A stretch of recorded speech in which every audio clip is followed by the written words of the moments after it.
Praise lord. దేవుని నామములో అందరికీ వందనాలండి.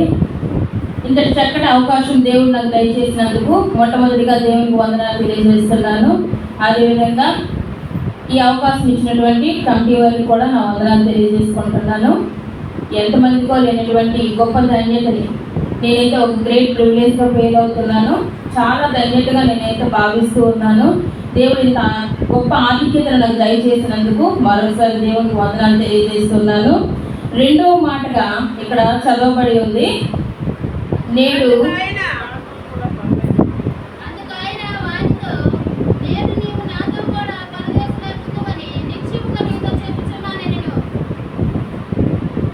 ఈ రెండో మాట. మొదటి మాట చూసుకున్నట్లుగా అయితే క్షమించు అనే ఒక మాదిరి అంశాన్ని దేవుడు మనకి మొదటి మాట ద్వారా తెలియజేయడం అనేది జరిగింది. ముఖ్యంగా చూసుకున్నట్లుగా అయితే ఎవరైనా చనిపోతున్నప్పుడు వాళ్ళు ఏదైనా సరే, ఫర్ ఎగ్జాంపుల్ ఒక కేసులో ఒక ముఖ్యమైనటువంటి వ్యక్తి కానీ తీసుకున్నట్లుగా అయితే అతని మరణ వాంగ్మూలాన్ని చాలా ప్రాముఖ్యమైనదిగా తీసుకుంటారు. ఎందుకంటే తన చివరి సమయంలోనూ తన నిజాయితీగా చాలా దీనిగా ఉంటుందని ఆ విట్నెస్ని చాలా ఇంపార్టెన్స్ అనేది ఇవ్వడం జరుగుతుంది. అలాగే దేవుడు మరణమవుతూ మన గురించి 7 మాటలు కూడాను పలకడం అనేది జరిగింది. ప్రతి మాట ద్వారా కూడాను మనకి ఒక ప్రత్యేకమైనటువంటి విషయాన్ని తెలియజేయడం అనేది జరిగింది. మొదటి మాటలో మనం ఏ విధంగా ఇతరులు క్షమించాలి అనేది దేవుడు మనకి మాది చూపడం అనేది జరిగింది. అలాగే రెండో మాటగా తీసుకున్నట్లయితే ఆ రెండో మాట ద్వారా మారు మనస్సు అనేది, అంటే మనం ఏ విధంగా మారు మనస్సు అనేది పొందాలి అనేది ఇక్కడ మనకి మాదిరి అనేది కనిపిస్తూ ఉంది. అయితే ఇక్కడ చూసినట్లయితే 39వ వచనంలో వేలాడదీయబడిన ఆ నేరస్తులలో ఒకడు ఆయన్ను దూషించుచు, నీవు క్రీస్తువు కదా.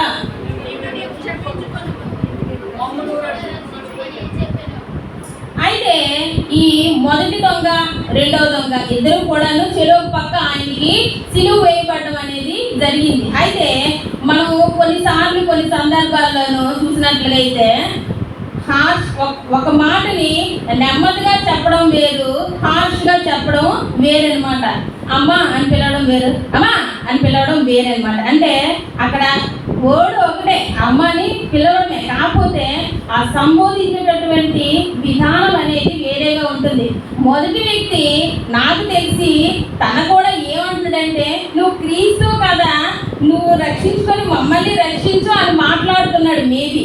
కానీ అక్కడ తను మాట్లాడే విధానం అయితే ఎలా ఉందంటే ఒక వ్యంగ్యంగా మాట్లాడుతున్నాడు. కాబట్టి మనం అతన్ని ఏమంటామంటే అతను చాలా దీనిగా మాట్లాడాడు అని అంటాం. కానీ రెండో వ్యక్తి చాలా పద్ధతిగా నెమ్మదిగా మాట్లాడాడు కాబట్టి ఆ వ్యక్తిని మనము చాలా బాగా మాట్లాడాడు అంటే మనం మాట్లాడే తీరును బట్టి ఆ విషయాన్ని పరిగణలోకి తీసుకోవడం అనేది జరుగుతూ ఉంది. అయితే ఈ రోమా ప్రభుత్వం అనేది చాలా క్రూరమైనటువంటి మరణ చట్టాన్ని వాళ్ళు విధిస్తూ ఉండేవారనమాట. అంతకు ముందు కూడాను అనేక మందికి కూడాను సిలువ వేయడం జరిగింది. అలాగే ప్రభు మరణం తర్వాత అనేక మందికి కూడాను సిలువ వేయడం అనేది జరిగింది. అదేం కొత్త పద్ధతి ఏమీ కాదు. వారి యొక్క రోమా ప్రభుత్వ చట్టాల ప్రకారంగా వాళ్ళు ఆ మరణ శిక్షని ఆ సిలువలో వేయడం అనేది జరుగుతూ ఉంది. అలాగే ఇన్ ద సేమ్ వేలో మనం కూడా ఇండియన్ గవర్నమెంట్ కూడాను ఎవరైనా ఏదైనా అత్యంత కఠినమైనటువంటి తప్పు ఏదైనా చేస్తే వారికి కూడాను మరణ శిక్ష అనేది ఉంటుంది. అలాగే అప్పుడు రామ సామ్రాజ్యంలో కూడాను వారు కూడాను ఈ సిలువ శిక్ష అనేది వేయడము జరిగిందనమాట. అయితే ఈ మొదటి దొంగ దేవుణ్ణి ఎలా అడుగుతున్నాడు? ఒక వ్యంగ్యంగా అపహాసం చేస్తున్నట్టుగా అడుగుతూ ఉన్నాడు. కానీ రెండో దొంగ ఎలా అడుగుతున్నాడు? చాలా నెమ్మదితో అడుగుతూ ఉన్నాడు. అయితే నాకు తెలిసి నేను ఇన్ని రోజులు కూడా ఏమనుకునేదాన్నంటే ఒక్కడే దేవుని తిడుతున్నాడు, రెండో వాడు ఎప్పుడు తిట్టలేదేమో అని నేను అనుకునేదాన్ని. కానీ నేను ఈ వాక్యం ధ్యానిస్తున్నప్పుడు నాకు అర్థమైన విషయం ఏంటంటే ఇద్దరు కూడాను దోషులే, ఇద్దరు కూడాను దోషులే, ఇద్దరు పాపం చేసిన వారే, ఇద్దరు కూడాను దేవుణ్ణి తిడుతూనే ఉన్నారు. దేవుణ్ణి రెండో దొంగ ఏమి తిట్టకుండా ఏమీ లేడు, రెండో దొంగ కూడాను దేవుణ్ణి తిడుతూనే ఉన్నాడు. మార్కు సువార్త 15వ అధ్యాయము 32వ వచనంలో కానీ చూస్తున్నట్లయితే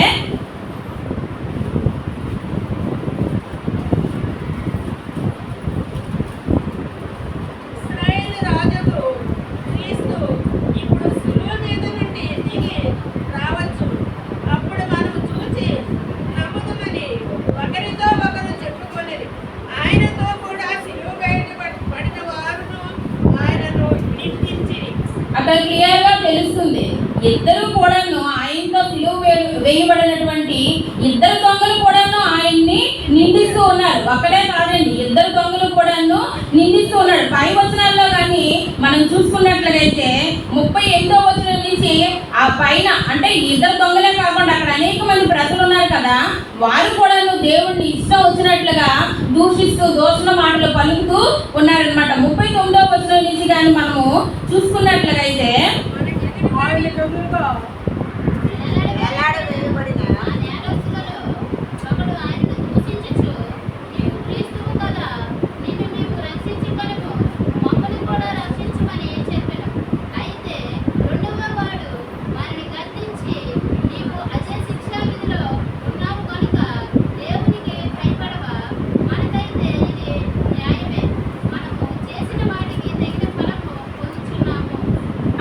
వీళ్ళిద్దరూ కూడా ఏమనుకుంటున్నారంటే, మనం కూడా ఎవరైనా మన పక్కన నిలబడ్డారు అనుకోండి, ఫర్ ఎగ్జాంపుల్ లక్కీ ఏదైనా తప్పు చేసింది అనుకోండి, లక్కీ పక్కన ఇంకొక అమ్మాయి ఉందనుకోండి, లక్కీ ఏమనుకుంటుంది మనసులో, ఈ అమ్మాయి కూడాను తప్పు చేసే ఉంటుంది, అందుకే నా పక్కన టీచర్ నిలబెట్టారు, నేనే కాదు ఇది కూడా ఉంది అని అనుకుంటారు తను. అంతేనా కాదా?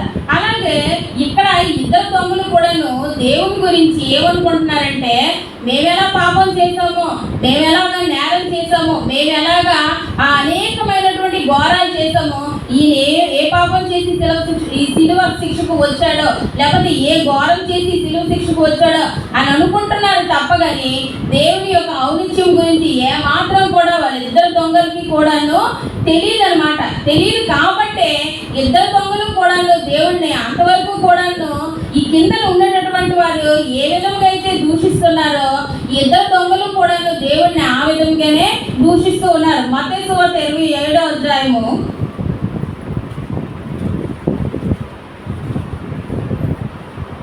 మత్తయి సువార్త 7వ అధ్యాయము 39వ వచనం నుంచి కానీ చూసుకున్నట్లయితే, ఆ మార్గంలో వెళ్ళుచున్నవారు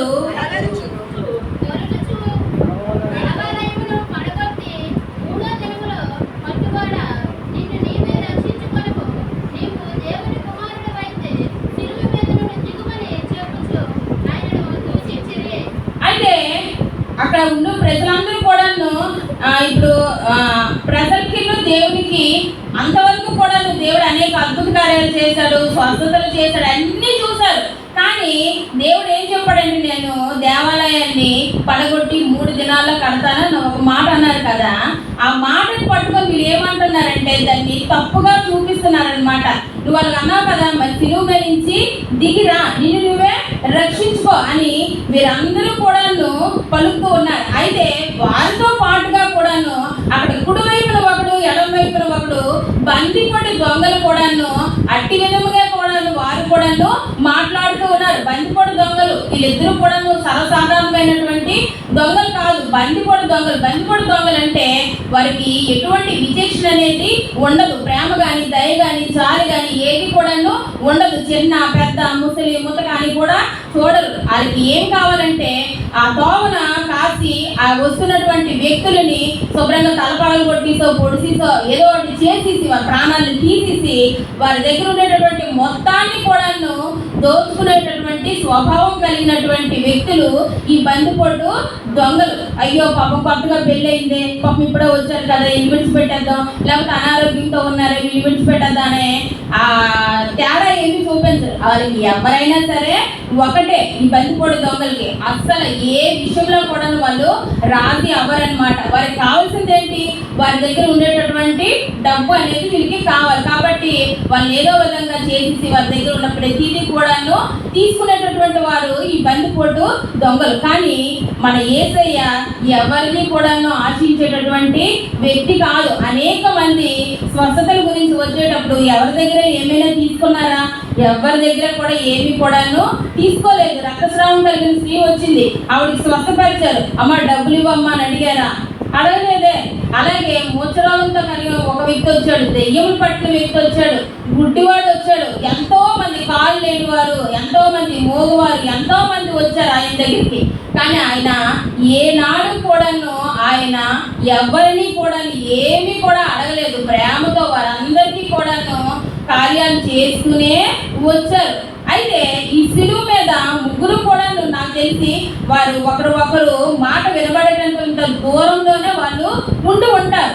కానీ ఆ రోమన్ ప్రభుత్వ చట్టాల ప్రకారంగా వారి సిలువ ఎక్కడైతే స్టార్ట్ అవుతుందో ఆ సిలువను మోసుకొని ఆ కొండ వరకు కూడా వాళ్ళే వెళ్ళిన తర్వాత ఆ సిలువకు వాళ్ళని 3 మేకులతో కొట్టి అలా వదిలేస్తారనమాట. వాళ్ళ కాళ్ళు విరవబడతాయి, వాళ్ళ చేతులు కూడా గిచ్చేస్తారు. అంటే సామర్థ్యం లేనటువంటి చేతులు, సామర్థ్యం లేనటువంటి కాళ్ళు అనమాట.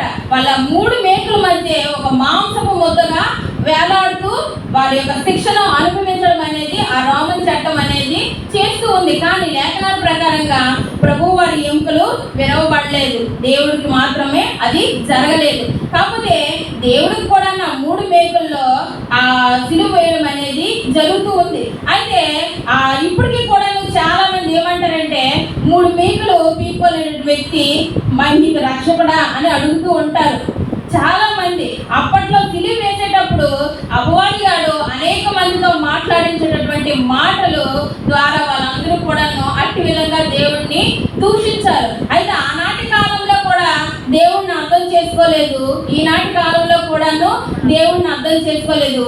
ఆనాటి ప్రజలు ఎలాగైతే మాట్లాడారో ఈనాటి ప్రజలు కూడాను అదే విధంగా మాట్లాడుతూ ఉన్నారు. అంతేగాని అయ్యో ఇలా కాదే అని ఎవరు కూడాను దేవుడిని ప్రతి క్షణము ప్రతి దినము కూడాను మనము దేవునికి సిలువ వేస్తూనే ఉంటాం. ఏదో ఈ రోజే కాదండి, ప్రతిదీ మన మాట ద్వారా, మన చూపు ద్వారా, మన నడక ద్వారా, ప్రతి దీని ద్వారా కూడాను మనము దేవునికి సిలువ వేస్తూనే ఉన్నాం. అయినప్పటికీ కూడాను దేవుడు మనల్ని సృష్టించేటప్పుడు ఒక ఫ్రీ విల్తో సృష్టించాడు మనల్ని. ఎంత ఫ్రీ విల్ అంటే అసలు అతను ఇచ్చినటువంటి స్వాతంత్రం, స్వేచ్ఛ చాలా అన్నమాట. ఆ స్వేచ్ఛ ఎలా మనం ఉపయోగించుకుంటున్నామంటే చివరికి మనకి ఏదైనా చిన్న కష్టం కలిగేటప్పుడు దేవుడిని తిట్టేటంత స్వేచ్ఛ కూడా దేవుడు మనకి ఇచ్చాడనమాట. అయినప్పటికీ కూడాను మనము అవేవి కూడా చూడకుండా ఆ సిలువ పైన ఉండేటటువంటి 2 దొంగలతో పాటు మనం కూడా దేవుడిని ఏం చేస్తున్నాము, తింటూ ఉన్నాం. అయితే అక్కడ ఉండేటటువంటి ఆ దొంగ ఇద్దరు కూడా మేకుల మీద ఉన్నారు కదా, వాళ్ళకి చాలా అపరిమితమైనటువంటి బాధతో ఉన్నారు. కాబట్టి వాళ్ళు అనేక రకమైనటువంటి ఆ బాధలో మాట్లాడుతూ ఉన్నారన్నమాట. అప్పుడు ఈ మొదటి దొంగ తన బాధను భరించలేక మేబీ దేవుడిని తిడుతున్నాడేమో. పక్కన మరి అతను ఉన్నారు కదా, ఇప్పుడు పక్కన ఎవరో ఉన్నారు కదా, మనం ఏదైనా చెప్పాలంటే వాళ్ళతో వెంటనే చెప్పేస్తాం అనమాట. ఎడగాలని చెప్తూ ఉంటాం, వెనక చెప్పలేము కదా. అలాగా తన బాధకి ఉండలేక ఏం చేస్తున్నాడు, అతను పక్కన ఉన్నటువంటి దేవుణ్ణి దూషిస్తూ ఉన్నాడు. అయితే కింద ఉండేటటువంటి ప్రజలు అనేక మాటలు మాట్లాడుతున్నారు. అక్కడికి వచ్చి ఆ సిలువ దగ్గరికి వచ్చి ఏమని, ఈయన నా కొడుకుని స్వస్థపరిచాడు, నా కొడుకుకి దెయ్యం పడితే అందులో నుంచి కూడా విడిపించాడు, పాపంలో వ్యభిచారం ముందు పట్టబడిన స్త్రీని కూడా క్షమించాడు ఇతను, అలాగే చనిపోయిన లాజరును బతికించాడు. ఇన్ని గొప్ప కార్యాలు చేశాడంటే అనుకొని ప్రతి ఒక్కరు కూడా అక్కడ దూషణతో పాటు వాళ్ళు ఏం చేస్తున్నారంటే ఇటువంటి మాటలు మాట్లాడుతూ ఉన్నారనమాట. ఆ మాటలన్నీ కూడాను రెండో దొంగ చెవిని పడుతూ ఉన్నాయి. మొదటి దొంగ అయితే వినట్లేదు, ఆడ బాధ ఆడదే కానీ ఎవరిని పట్టించుకోవట్లేదు. కానీ రెండో దొంగ ఏం చేస్తున్నాడంటే ఈ కింద మాట్లాడుతున్నటువంటి మాటల్ని అతను చక్కగా జాగ్రత్తగా వింటున్నాడు. అయ్యో మేము దొంగలం కదా, ఇదైతే మాకు కరెక్టే, కానీ ఇతని గురించి ఇక్కడికి వచ్చి ప్రతి ఒక్కరు మమ్మల్ని తిడుతున్నారు, మీరు బందిపోడు దొంగలరా అని. ఇతన్ని ఎవ్వరు కూడా నువ్వు పలాని తప్పు చేసావని కానీ, పలాని నేరం చేసావని కానీ, పలాని పాపం చేసావని కానీ ఎవ్వరు కూడా అనట్లేదే అని ఆ దొంగ ఆలోచనలో పడ్డాడు. పడి అప్పుడు దేవుడితో ఏమని అంటున్నాడంటే, యేసు. యేసు అంటే అర్థం ఏంటి, రక్షకుడా. ఎంత చక్కగా బోధించాడో. అనేక సందర్భాల్లో అనేక మంది దేవుడిని అనేకమైనటువంటి పేర్లతో పిలిచారు. యెహోవా నిస్సి అన్నారు, యెహోవా రాఫా అన్నారు, యెహోవా ఈరే అన్నారు, అన్నారా లేదా, ఎబెనేజరే అన్నారు. ఎవరికి వచ్చిన తలంపులు బట్టి రబ్బీ అనేకమైనటువంటి సంబోధన చేస్తూ వచ్చారు. అయితే ఇక్కడ ఈ రెండవ దొంగ ఏమని పిలిచాడంటే యేసు, రక్షకుడా. అప్పుడు అర్థమైంది రెండో దొంగకి, అయ్యో నాకైతే ఇది కరెక్టే, ఇతను ఎంత మాత్రము కూడా ఈ శిక్షా విధికి అర్హుడు కాదు అని ఆ దొంగలో అప్పుడు ప్రారంభమైందండి. అంతవరకు కూడాను ఆ ఆ రెండో దొంగ కూడా దేవుణ్ణి దూషిస్తూనే ఉన్నాడు. మరి సడన్ గా ఆయనలో ఏమొచ్చింది? మారు మనసు అనేది వచ్చింది. మారు మనసుకి తగిన ఫలాలు ఫలించండి అని బాప్తిస్మిచ్చే యోహాను ప్రకటిస్తూనే ఉన్నాడనమాట. అయితే ఈ మారు మనసు అనేది ఏ విధంగా ఉందో నేను 3 పాయింట్లు త్వరగా చెప్పి నేను ముగిస్తానమ్మా. ముందుగా మారు మనసు అనేది మనం పొందుకోవాలి అంటే మన హృదయంలో పశ్చాత్తాపం అనేది మనకి ఉండాలి. మొదటిగా మన హృదయంలో ఏముండాలి? పశ్చాత్తాపం అనేది కలిగి ఉండాలన్నమాట. ఏదో ఎగ్జాంపుల్గా అనారోగ్యం వచ్చిందని ఏడ్చేసి దేవుడా నాకు ఇప్పుడే మరి తర్వాత అది విడిచిపెట్టడం కాదు. పూర్తిగా మనము దేవుళ్ళలో పశ్చాత్తాపం చెంది అప్పుడు మనము మారు మనసు వైపు తిరగడానికి అవకాశం అనేది కనిపిస్తూ ఉంది. ఫర్ ఎగ్జాంపుల్ 2వ రాజుల గ్రంథము 2వ రాజుల గ్రంథంలో కానీ చూసుకున్నట్లయితే ఓషియా అనే ఒక రాజు ఉన్నాడనమాట. ఆ రాజు ఇశ్రాయేలు ప్రజలని పరిపాలన చేస్తుండగా వారి తండ్రి తన తాత అయినటువంటి ఆమోను అలాగే మనుష్య వీళ్ళిద్దరూ కూడాను దేవుడికి వ్యతిరేకమైనటువంటి జీవితం జీవిస్తూ అనేక మంది ఇశ్రాయేలు ప్రజలని దేవుని తట్టు కాక తనకి ఇష్టమైనటువంటి దేవతల తట్టు నడిపించేటటువంటి గుణం కలిగి ఉన్నటువంటి పితరులు అనమాట. ఎవరి పితరులు? యోషియా యొక్క తండ్రి తాత ఆమోను మనుష్య. అయితే ఇతను కూడా ఇప్పుడు మన తల్లిదండ్రులు ఏ బాటలో నడిస్తే మనం కూడా అదే బాటలో నడుస్తాం. వాళ్ళు తప్పుడు తోపులో నడిచారు. దేవుని ఆలయంలో దేవునికి స్థానం ఇవ్వకుండా విగ్రహాలకి స్థానం ఇచ్చి వాళ్ళు నడిచేటటువంటి విధానాన్ని యోషియా కూడాను ఏం చేస్తున్నాడు?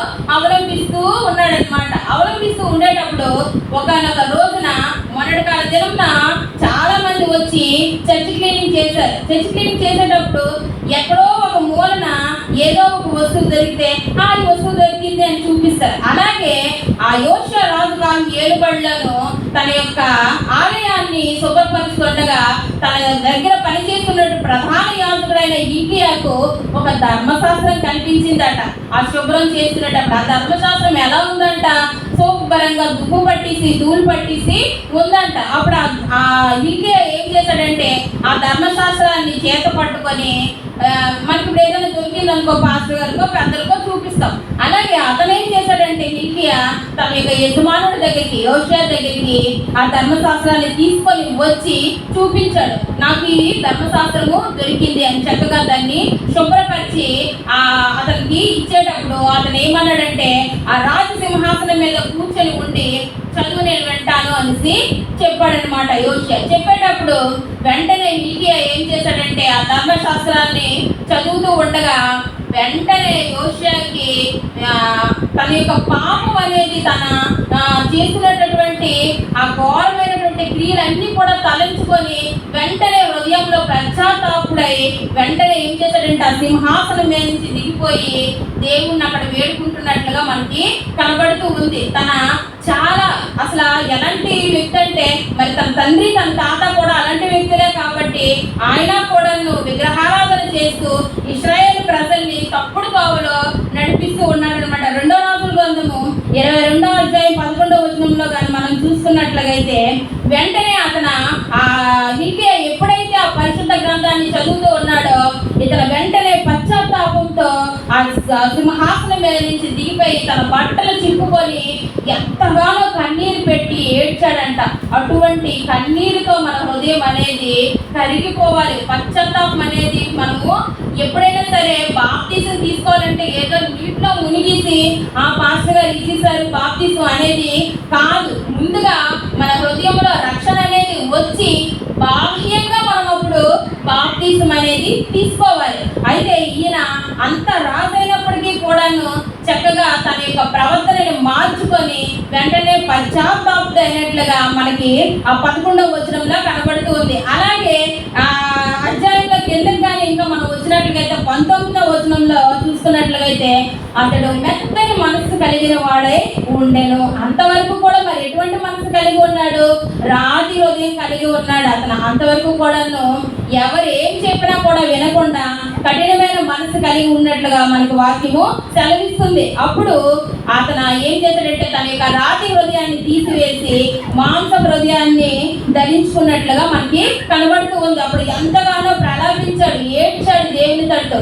ఏడ్చేటప్పుడు అక్కడ ప్రవక్తిని అయినటువంటి ఒక హుల్దా అనే ఒక ఆవిడ ద్వారా మాట్లాడుతూ ఉన్నాడు దేవుడు. ఏమనంటే, అయ్యా నీకు ఇంకా దేవుడు చూపించబోయేటటువంటి ఉగ్రత నీవు ఇంకా జీవితంలో ఎన్నడూ కూడా చూడవయ్యా అని ఆ ప్రవక్తిని హుల్దా గారు ఆయనతో మాట్లాడినట్లుగా మనకి కనబడుతూ ఉంది. పశ్చాత్తాపం అనేది దావీదు విషయంలో కూడా జరిగింది. బెత్షెబాతో పాపం చేసేటప్పుడు ఆయన ఎవరు చూడలేదులే, ఏం తెలియదు అనుకున్నాడు. కానీ నతానియేలు ప్రవక్త ఎప్పుడైతే వచ్చి గద్దించాడో వెంటనే దావీదు తన మనసును మార్చుకొని పశ్చాత్తాపుడై దేవుని సన్నిధిలో మొర పెడుతున్నట్లుగా మనకి కీర్తన 51వ అధ్యాయం అంతట్లో కూడా మనము చూస్తూ ఉన్నాము. అలాగే 2 కొరింథీ 7వ అధ్యాయం 10వ వచనంలో కానీ చూసుకున్నట్లయితే,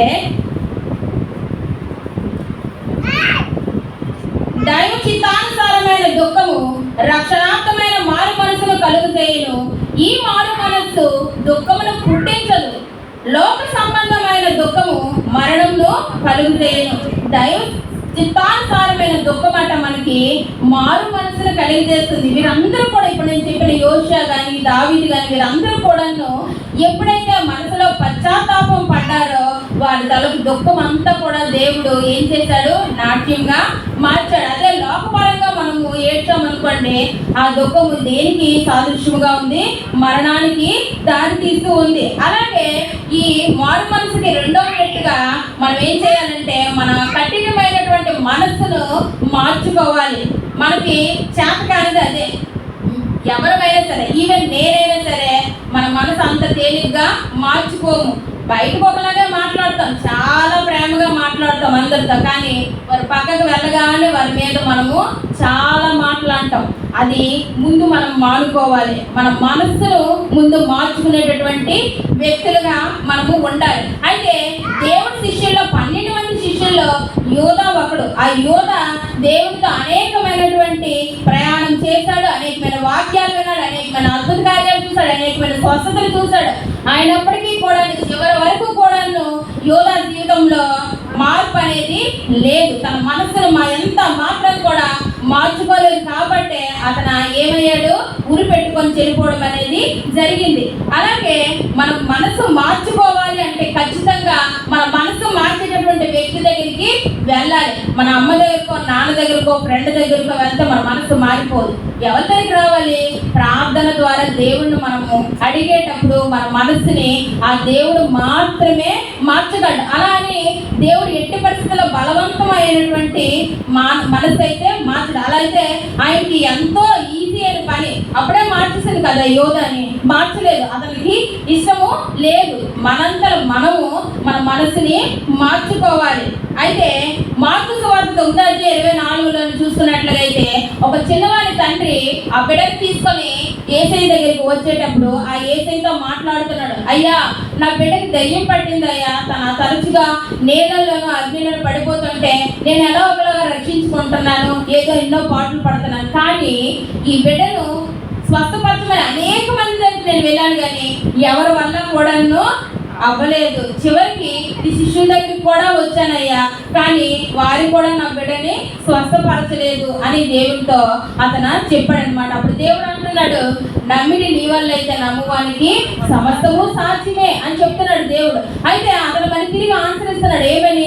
దేవుడా, నాకైతే నమ్మకం ఉందయ్యా నువ్వు చేస్తావని. కానీ నేను ఎంతమంది దగ్గరికి వెళ్ళాను కదా, వీళ్ళందరూ తండ్రి నేను ఎంతగానో నమ్మాను అల్లి, కానీ ఎవరి ద్వారా కూడా నేను స్వస్థత పొందుకోలేకపోయాను. కాబట్టి నాకు నమ్మకం ఉన్నప్పటికీ కూడాను నా మనసులో ఎక్కడో ఒక దగ్గర అపనమ్మకం ఉందయ్యా. దాన్ని అటువంటి అపనమ్మకము నా మనసులోకి రాకుండా నా మనసును మార్చు తండ్రి అని ప్రార్థన చేసేటప్పుడు దేవుడు ఆ బిడ్డకి సాయం చేసి తన కుమారుని స్వస్థపరిచి తిరిగి అప్పగించినట్లుగా మనకి ఆ సందర్భంలో కనబడుతూ ఉంది. అలాగే మూడవదిగా చూసుకున్నట్లుగా అయితే థర్డ్ వే, తిరిగిపోవడం. దేవుని తట్టు మనం పూర్తిగా తిరగాలి. ఏదో 45 degrees ఏదో కొంచెం తిరిగి ఆ రోజుకి ఓకే ఈరోజు తిరిగిస్తాము దేవుడి తట్ట అనుకోకూడదు. లేకపోతే ఒక 95 degrees పర్వాలేదు, కొంచెం సగము మనం పూర్తిగా కాదు కదా అని కాదు, కానీ సంపూర్ణంగా 180 degrees పూర్తిగా దేవుడి వైపు మనము తిరిగేటప్పుడు మనలో మారు మనసు అనేది పరిపూర్ణం అవుతుంది. ఫర్ ఎగ్జాంపుల్గా చూసుకున్నట్లయితే సొదొమ గొమొర్రా పట్టణాన్ని దేవుడు నాశనం చేసేటప్పుడు లోతు కుటుంబానికి ఒక ఇన్స్ట్రక్షన్ ఇచ్చాడు. నీ కుటుంబాన్ని మాత్రమే నేను రక్షిస్తాను, మీరు వెలుపలికి వచ్చేయండి, కానీ నేను చెప్తున్న ఒక్క మాట మాత్రం మీరు పాటించాలి. ఏమి? వెనక్కి మీరు మరలా తిరగకండి అని దేవుడు ఒక ఇన్స్ట్రక్షన్ ఆ కుటుంబానికి ఇచ్చేటప్పుడు వారు బయటికి వచ్చిన తర్వాత తన భార్య, లోతు భార్య, తన ఆ ఇన్స్ట్రక్షన్ ఏమైనా కష్టమండి, వెనక్కి చూడొద్దు అంటే అది ఏమైనా కష్టమైన పని? అదే రాళ్ళు పోయడం, నీళ్ళు ఎత్తడం, బరువులు ఎత్తడం కాదు కదా, వెనక చూడొద్దు తల్లి అని చెప్పినా సరే తన లోతు భార్య వెనక్కి తిరిగి అక్కడికక్కడ మరణమైనట్లుగా మనము చూస్తూ ఉన్నాం. తన ఏమనుకున్నది, అమ్మో నా ఇల్లు ఏటైపోయిందో, నేను పట్టుకున్న సామ్రాజ్యం ఏటైపోయిందో, అంతా కూడా లోకాక్షల వైపు మరలా తన తిరిగేటప్పుడు అక్కడికక్కడే లోతు భార్య మరణమైనట్లుగా మనకి కనిపిస్తూ ఉంది. మనం ఎప్పుడైతే మన హృదయంలో పశ్చాత్తాపడి మన మనస్సును మార్చుకొని దేవుని తట్టు సంపూర్ణంగా తిరిగి మరలా మనం ఎప్పుడు కూడాను వెనక్కి చూసేవారంగా ఉండకూడదు. అందుకే దేవుని వాక్యం సెలవిస్తుంది, నాగట మీద చేయి వేసి నువ్వు మరలా వెనక్కి చూస్తే నువ్వు ఎట్టి పరిస్థితుల్లో కూడాను వర్ధిల్లవు అని దేవుని వాక్యము సెలవిస్తూ ఉంది. అలాగే మనము అలా తిరిగినట్లయితే 2వ పేతురు రాసిన పత్రిక 2వ అధ్యాయం 22వ వచనంలో కుక్క తన కక్కిల వాంతికై తిరిగినట్లు, అలాగే పడుగుబడిన పంది బురదలో పొరిగినట్లు మరలా మన జీవితం ఎక్కడికి వెళ్ళిపోతుంది? బ్యాక్కి వెళ్ళిపోతుంది, వెనక్కి వెళ్ళిపోతుంది. అటువంటి జీవితంలో నీవు నేను కూడా ఉండకూడదు. కుక్క ఎప్పుడు కూడా కక్కిన వాంతి మళ్ళీ ఎక్కడికి ఎక్కిందో అక్కడికి వెళ్తూ ఉంటుంది. పందిని ఎంత బాగా కడగండి, మళ్ళీ అది ఎక్కడికి వెళ్తుంది? బురదలోనికే వెళ్తుంది. అటువంటి జీవితాలు మనలో ఉండకూడదని దేవుడు సెలవిస్తూ ఉన్నాడు. కాబట్టి మన మారు మనసు అనేది పూర్తిగా మనలో పరిపూర్ణం కావాలి అంటే ఖచ్చితంగా ఇప్పుడు త్వరలో ఈస్టర్ రోజున బాప్తీసాలు తీసుకోబోతున్నాను. అంటే ఇక్కడ నుంచి నువ్వు గొప్పదను అంటే నేను కాదు, నేను చాలా మీ అందరిలో ప్రధాన పాపిని నేనే. కానీ నేను ఒక్క మాట చెప్తున్నాను మీకు, బాప్తీసం తీసుకుంటున్న మీరు ఖచ్చితంగా మీ హృదయంలో సంపూర్ణంగా పశ్చాత్తాపం నుండి మీ మనస్సును మార్చుకొని మెత్తని హృదయాన్ని మీరు ధరించుకొని దేవుని వైపు పూర్తిగా తిరిగితేనే మనం బాప్తీసం తీసుకుంటే దానికంటూ ఒక అర్థం అనేది ఉంటుంది. అలాగే దేవుడు ఎప్పుడు కూడా ఎవరిని కూడా బలవంతం చేయలేదు బాప్తీసం తీసుకో. అలాగైతే యోధాకు బలవంతం చేసి ఇచ్చేస్తాను కదా, కానీ దేవుడు ఎట్టి పరిస్థితుల్లో అటువంటి కార్యక్రమాలు చేయలేదు. అతను మన ఎడల దీర్ఘశాంతం చూపిస్తున్నాడు. అతని దయ మన జీవితకాలం అంతా కూడాను ఉంటుంది. కానీ మనమేమనుకుంటున్నాం అంటే సింపుల్గా టేక్ ఇట్ ఫర్ గ్రాంటెడ్, ఏం పర్లేదులే, దేవుడు ఏం చేయలే, చూస్తున్నాడండి అని మనం అనుకుంటాం. కానీ అది చాలా తప్పు. దీర్ఘశాంతంతో దేవుడు ఉన్నాడు మన ఎడల. ఎందుకు? ప్రేమ చూపిస్తున్నాడు. నా బిడ్డ ఇప్పుడు కాకపోతే తర్వాతైనా మారుతుందేమో అని దేవుడు మన ఎడల దీర్ఘశాంతం కలిగి ఉన్నప్పుడు దాన్ని మనం ఏం చేస్తామంటే గ్రాంటెడ్గా తీసుకుంటూ ఉండేటటువంటి వ్యక్తులుగా కాక మనము దీర్ఘశాంతం వైపు చూడకుండా మనం ఎప్పుడైతే మనం పశ్చాత్తాపం పొందుతామో అప్పుడు మన మారు మనసుకి పరిపూర్ణం అనేది జరుగుతూ ఉంది. అలాగే దేవుడు మన ఎడల మంచితనం కూడా కలిగి ఉండడం వల్ల మనము మారు మనసు వైపు తిరుగుతూ ఉన్నామట. దేవుడు ప్రతి విషయంలో మనల్ని ఆశీర్వదిస్తున్న కొలిది కూడాను మనం దేవుడి తట్టు తిరిగి పశ్చాత్తాపంతో మన హృదయాన్ని ఆయన వైపు తిప్పుకోవాలి. కానీ దేవుడు పర్లేదుగా మంచిగానే చూస్తున్నాడు కదా, ఈ రోజుకి ఈ దినం వెళ్ళిపోతుంది కదా అని మనము అనుకోకూడదు. ఫర్ ఎగ్జాంపుల్ ఒక ఇంజనీరు పైన బిల్డింగ్ మీద నిలబడ్డాడు, కూలీ ఏమో కింద నిలబడ్డాడంట. నిలబడితే ఆ ఇంజనీరు ఆ కూలీకి పిలుస్తుంటే వినబడకపోతే అతను ఏం చేశాడంటే ఇంజనీరు ఒక 10 రూపాయల నోటు ఇలా రౌండ్ చేసి ఆయన మీదకి విసిరాడట. విసిరితే ఆయన ఏం చేశాడంటే ఇలా తగిలి పక్కన పడగానే ఆ 10 రూపాయల నోటు డబ్బులు చూస్తే ఎవరైనా వదులుతామా? ఆయన కూడా చక్కగా ఆ నోటు తీసి పైకి చూడాలి, అది ఎక్కడి నుంచి వచ్చిందో కూడా అనవసరం, వెంటనే తీసేసి జోబులో పెట్టించుకున్నాడు. అయ్యో నాకు చూడలేదని మళ్ళీ ఇంజనీర్ వచ్చిందంటే ఒక 100 రూపాయల నోటుని మళ్ళీ ఇచ్చాడు. మళ్ళీ అతను మళ్ళీ తగిలింది, మళ్ళీ కింద పడింది, మళ్ళీ జోబులో పెట్టించుకున్నాడు. ఈసారి ఇలా కాదు, కొంచెం 1000 రూపాయల నోటుతో కొడతామని మళ్ళీ 1000 రూపాయల నోటు పెట్టి మళ్ళీ కొట్టాడు. ఆయన ఏం చేశాడంటే మా కూలి, ఆహా ఏమి నా అదృష్టం, ఈరోజు 1000 రూపాయల నోటు దొరికిందని మళ్ళీ ఆ 1000 రూపాయల నోటు తీసి చక్కగా జోబులో పెట్టుకుంటున్నాడు. కానీ అసలు ఇది ఎక్కడి నుంచి వస్తుంది అని మాత్రంగా తన చూడటం లేదు. అప్పుడు చివరికి ఇంజనీర్కి బాగా కోపం వచ్చిందనమాట. కోపం వచ్చేసిందంటే చక్కగా ₹1 కాయిన్, ఇప్పుడు చిన్న చిన్న రూపాయలు వస్తాయి కానీ పెద్ద కాయిన్లు ఉంటాయి కదా, ఆ పెద్ద కాయిన్ సూట్ ఇసిరాడు. ఒకటి ఇసిరేసరికి పడేలు తగిలింది తల మీద. అప్పుడు చూసాడు, ఎవడు కొట్టాడు రా బాబు నాకు అనేసి.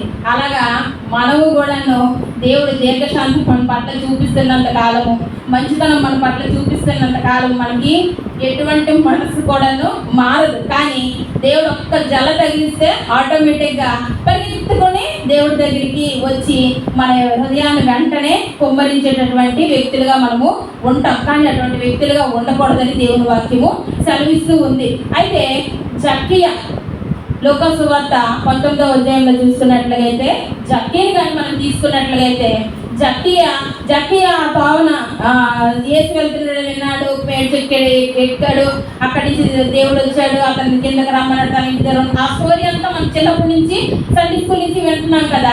అయితే జక్కయ్యకి దేవుడు అక్కడ ఏమైనా సరే ఇన్స్ట్రక్షన్స్ కానీ ఇచ్చాడా, ఒరే బాబు నువ్వు ఇలా ఉండకరా, ఇలా చేయకరా అని చెప్పాడు? ఏమి కూడాను చేయలేదు. కానీ జక్కయ్య పశ్చాత్తాపుడై వెంటనే దేవుడి తట్టు తిరిగి ఏం చేశాడు, తన యొక్క మనస్సును మార్చుకున్నాడు. అప్పుడే దేవుడు ఏమని చెప్పాడు, ఈయన కూడాను అబ్రహాము కుమారుడే అని అక్కడ చెప్పినట్టుగా కనబడుతుంది. అలాగే లూకా సువార్త 15వ అధ్యాయంలో చిన్న కుమారుడు కూడా ఉన్నాడు మనకి. ఆ స్టోరీ కూడా మనకు తెలిసిన స్టోరీయే.